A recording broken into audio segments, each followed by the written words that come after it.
working on some of the machine quilting using my Singer 66 Treadle. This is what I'm working on today. And of course, when I started, I said to myself, oh, I'll just make this simple. I don't know how to do that. I guess I need to not kid myself into thinking that I'm going to be just doing simple quilting. I get carried away.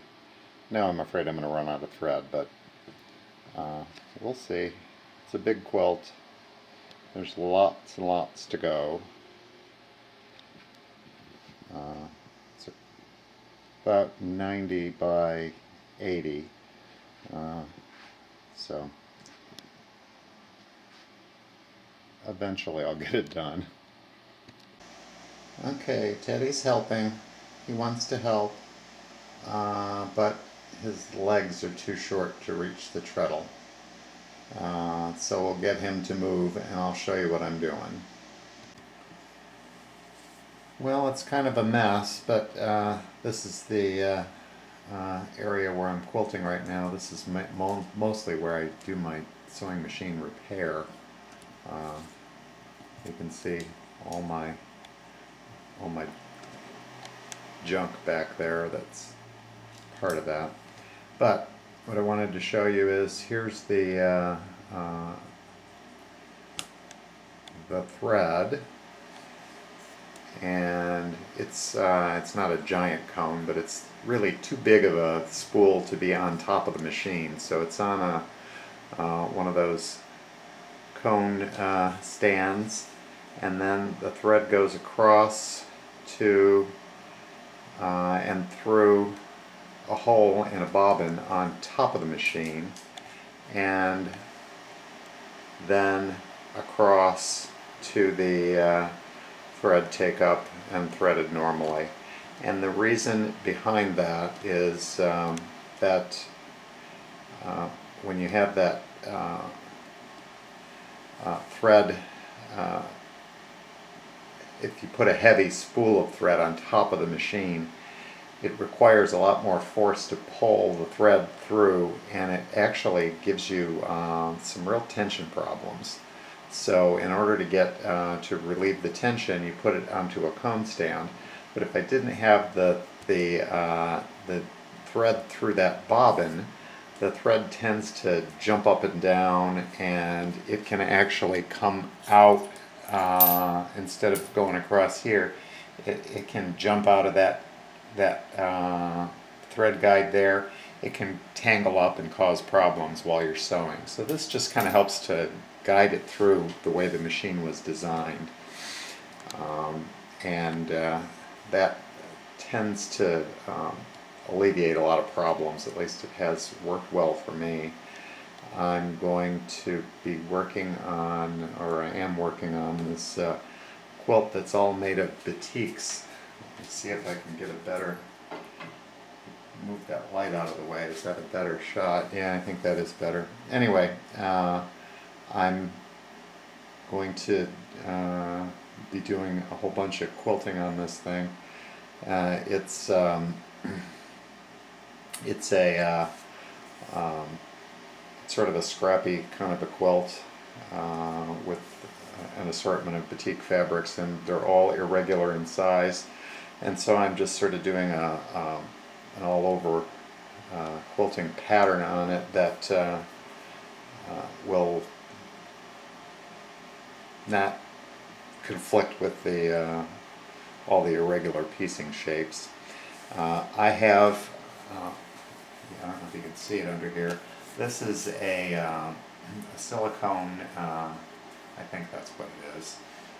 I think it's silicone. Anyway, it's a slider that makes the that goes under the on the bed of the machine, and what it does, it's kind of got a tacky side. It's not really sticky, but it holds it in place. and that helps your fabric to slide better on the fabric bed. It makes your machine quilting easier. Um, what else? A couple of people have asked about what do you do on these old machines about the feed dogs, and again, if you reduce the stitch length to the lowest it'll go on that machine, the feed dogs won't be moving back and forth as much, and that helps to reduce the drag and makes it work better. The other thing is the quilting foot itself. The foot is designed to move slightly up and down as the machine moves. So every time the needle bar goes up, it releases the pressure on the quilt and lets you move it a little bit. So the feed dogs really aren't an issue. So you don't have to cover them up or get a special needle feed dog cover plate. You just use it the way they are, and it works fine. Now, let's see about doing a little quilting. Let me zoom in a little, and I don't know if this will show or not, but we'll see. So you can use also quilting gloves, which are covered with little rubber grippers to help you also to slide that fabric around. And I'm starting to get used to them. It does really help. They're kind of a pain because every single piece of thread you ever touch will stick to them, but they're designed to be sticky. So the pattern I'm doing here is just sort of big arcs, one on top of another. And we'll see if those show up. But it's just sort of a building one row on top of the other. And I've got variegated thread here, so it may be a little hard to see when I get to the dark section of that thread. This is 40 weight thread, and it is 100% cotton. I like to use cotton thread the best. Maybe it's just me, but anytime that I use anything that's got polyester in it, it tangles up on me, and I don't seem to have that problem with cotton. Just a little while ago, I was having, all of a sudden, I kept getting snags in my thread, which would cause it to break. It would be almost like the thread was shredding up at the needle. And I thought, oh my gosh, what's wrong with my tension? But looking at my stitches, they were okay. I looked at my thread path and made sure that was okay, and everything was fine. So it turned out what it was is there was something, it was a worn out needle. And so I just recently, a few minutes ago, put a new needle in, and it made all the difference. I didn't have to really make any other adjustments, just change the needle and the thread's going through it fine now. What I'm using right now is actually working out great for me. This is it's a jeans needle. This is that's not it.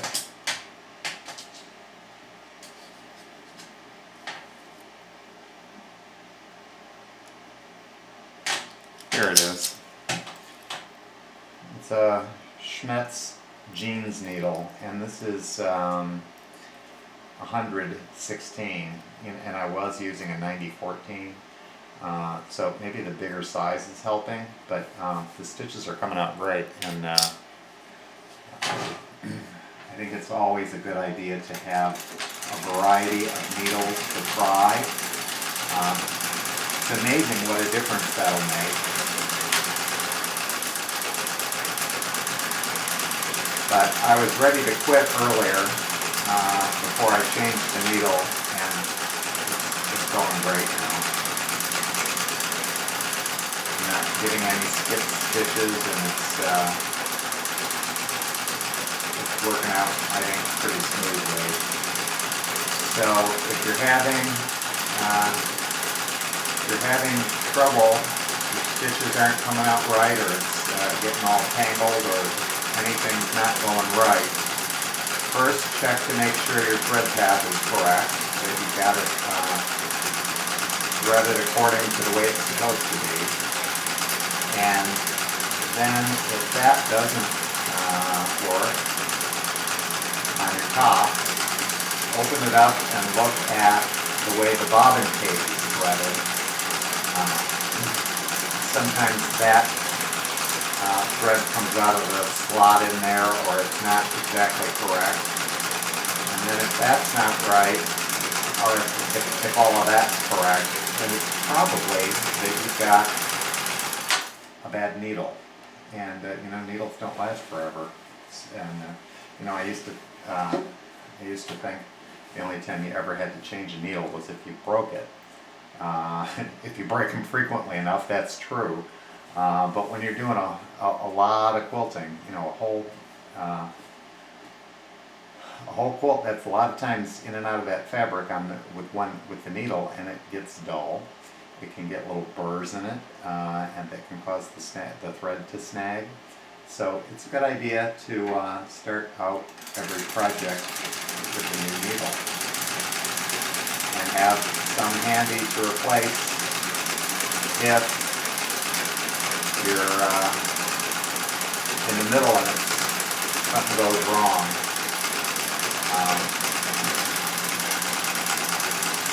This machine, I have a whole bunch of vintage machines. I've lost count, I don't know, 30, something like that. This machine, like most, not all, but most of my singers, takes the standard 15 needles that you can buy, any of the universal type needles. So if you're going to get a Treadle machine, it's a good one to get, because a lot of the others will take a special needle that they don't make anymore. And while you can still often find them at antique dealers or specialty sewing machine places, they're the original old needles that were saved up out of old stores and whatnot. Anyway, you can pay $2, $3, $4 a needle on some of these that are more rare. And so when you start adding the cost of needles into figuring out your cost of quilting, it can really add up if you're using a vintage machine that takes one of those specialty oddball-sized needles. So that's one of the reasons I like the Singers, is because they take the standard needles, and it's easy to find a free motion quilting foot that'll work on it. Now, one of the reasons that you need a quilting foot, because a couple of people have asked, well, why can't you just, if you can't find the appropriate foot, couldn't you just do your quilting without any foot? And no, you can't. The way the machine works, the way that the machine picks up the stitches, the foot is there to apply pressure to the fabric, so that when the needle goes in and the thread comes up, all that pressure there is required to make that pick up the stitch. if you don't have enough pressure down at the base of the fabric, your needle will go up and down, but it'll never catch the bobbin thread and make a stitch. So yeah, you have to have a foot. The secret is this one.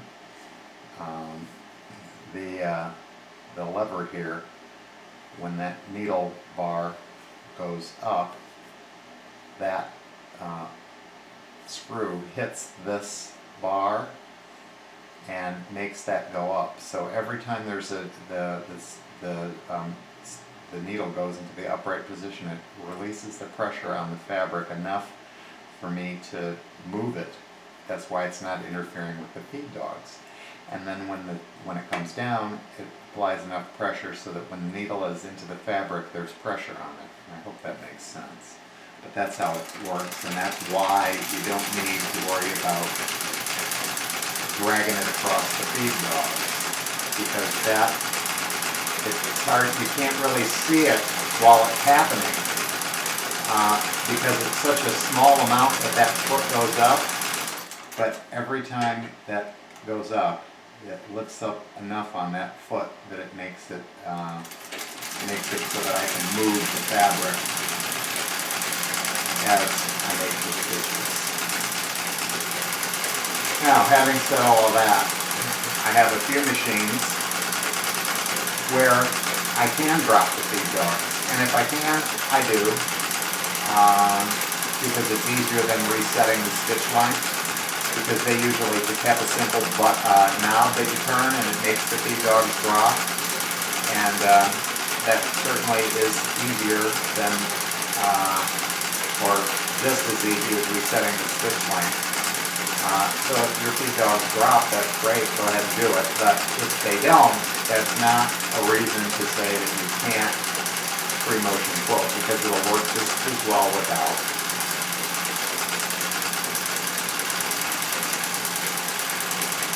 The real thing to learn is how to regulate your speed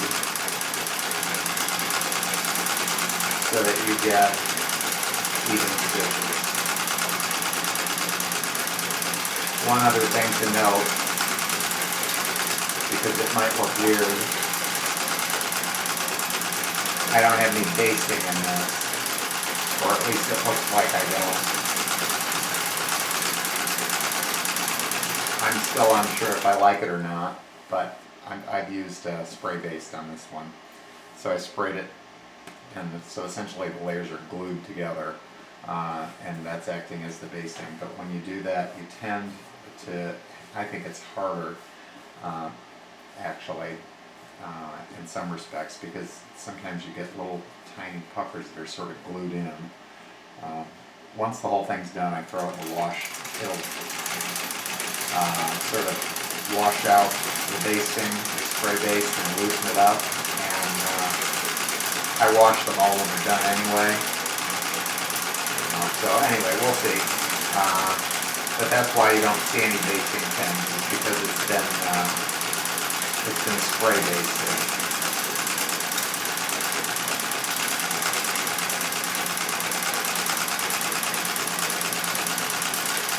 I can't remember what brand it is that I used. It was in a pink can.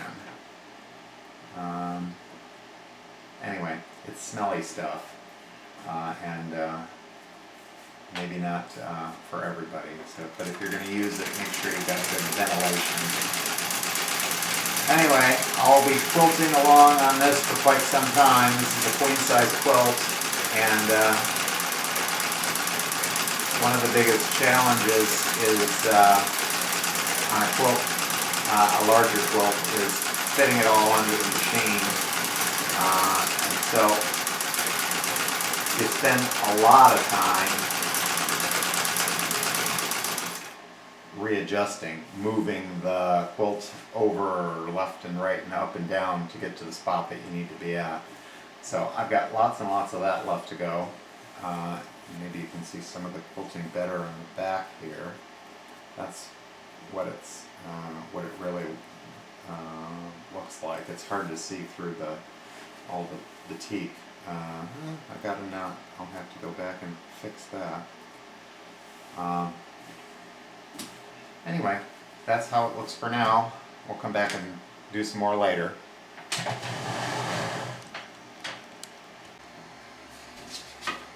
So I'm not sure if this is going to show up or not.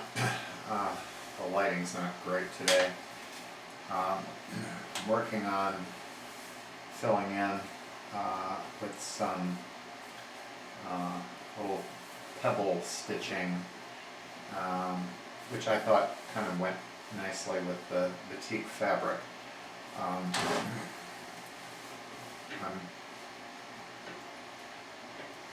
using purple variegated thread, and it probably isn't going to show up that great on the video, but it's a nice contrast. And here in this lighter fabric with the darker thread, it's showing up pretty good.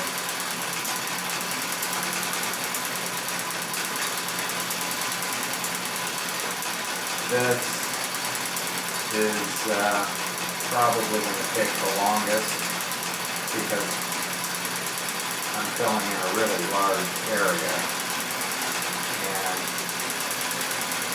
I am not trying to be perfect. I'm just making various sizes of little circles, and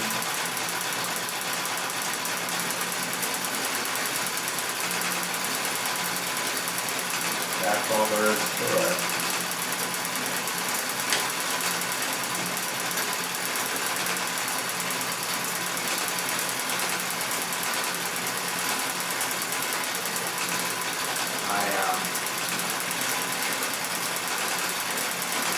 I happen to like this for a fill-in a lot better than a little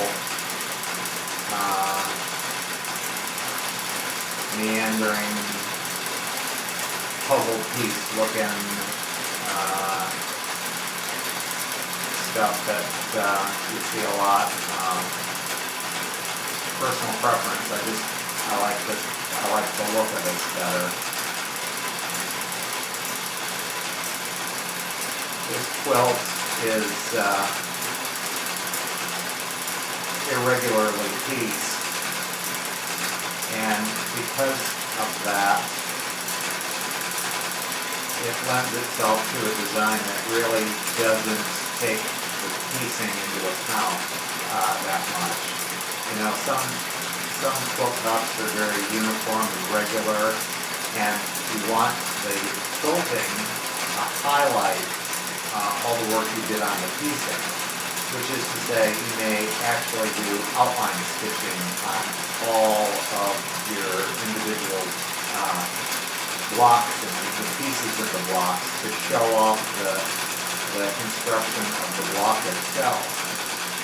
This kind of quilt, where it's just a whole bunch of individual irregularly shaped pieces joined together for the most part. I do have a border around it that, that's a regular thing that frames a center medallion kind of a thing. But anyway, the pieces are all odd shaped, and they're not straight. There's no real straight lines to follow that much, so it would be hard to quilt it in a regular geometric way. So this kind of random quilting, I think, is a good choice for it. And it's not totally random. There's some method to the madness, some uniformity behind how I'm doing this. And when I get the finished quilt done, I'll add a picture of that so you can see how the quilting all comes together. But what this section is, I did a great big circle in the quilt, and I did a big feathered wreath around that big circle. And this section here is the inside of that feather wreath. And I wanted to fill it in with something rather dense, mainly because I enjoy it and I think it looks good.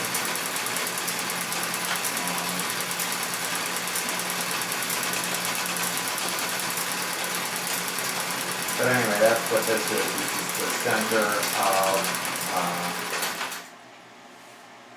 that was the end of my bobbin. So we're done for now. I'm working on the border. Got the middle section all done, and now I'm working on the quilting out on the edge, and I'm just sort of doing a all over sort of a modified feathers sort of thing. And I've switched to a different foot. This one seems to do a pretty good job. This one's it's got the lever that when the needle bar goes up, it lifts the foot, and it's got a bigger base than the other one I was using. I had this one in there. Oh, get rid of all that thread. I was using this one, and that was working fine, but this bigger profile foot seems to be working pretty good. It's clear, so it's maybe a little easier to see where you're going on this one.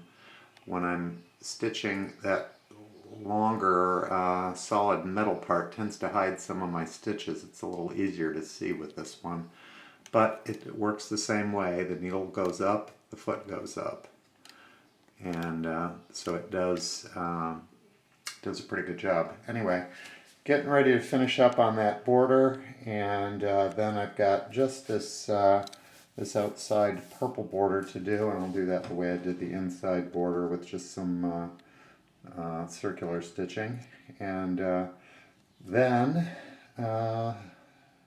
we'll do some binding and it'll be done. There it is, just about finished. I've got quilting in the border in a feathery pattern, and I think you can see then the center part. Did a bunch of those swirly things and some feathers, some of those little pebbles. When you look back at the whole quilt, it's not quite as easy to see the quilting, but when you come in and look at it close, it looks pretty neat, I think. I really like that. I think I'm going to do a whole quilt with just that quilting on Batik. That really has a, I don't know, I think that's pretty cool. And I really like that. And the feathers look pretty good too. So that's the finished quilt.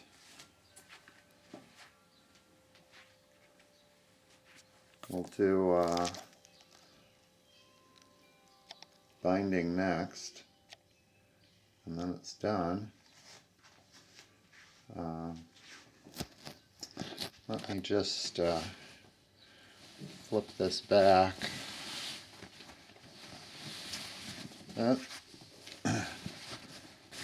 Well, let's try again.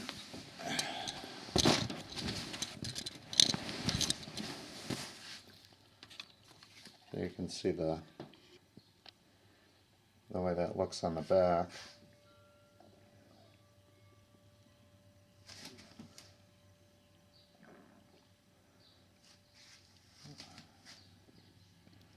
I think it's kind of nice.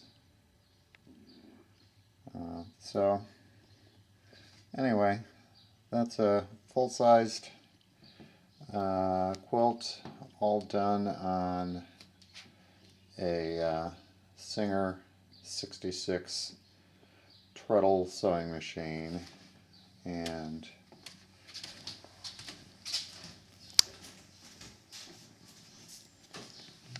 there it is. There's the Treadle. So, happy quilting.